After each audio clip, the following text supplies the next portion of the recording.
Hello, मी चंद्रकला आणि माझ्या चॅनलमध्ये तुम्हा सर्वांचे खूप खूप स्वागत आहे. तर मग आज आपण डोसा बनवणार आहोत. घरगुती पदार्थांपासून अगदी मऊ लुसलुसीत असा आपण डोसा बनवणार आहोत. तर त्यासाठी 1 वाटी पोहे धुवून घ्यायचे, अर्धी वाटी रवा घ्यायचा, 2-3 हिरवी मिरची, 2-3 लसूणच्या पाकळ्या आणि थोडीशी कोथिंबीर आणि 1 चमचा जिरे मिक्सरला पाणी घालून चांगलं बारीक करून घ्यायचं. बारीक केलेलं बॅटर चांगलं मिक्स करून घ्यायचं. त्यामध्ये खाण्याचं मीठ आणि अर्धा चमचा सोडा आणि लिंबू पिळून चांगलं मिक्स करून घ्यायचं.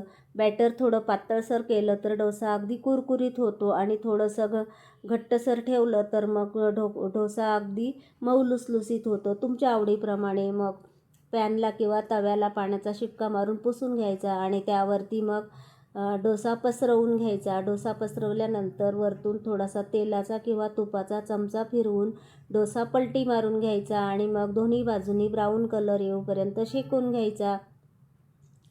अगदी मऊ लुसलुशीत असा आपला डोसा तयार होतो.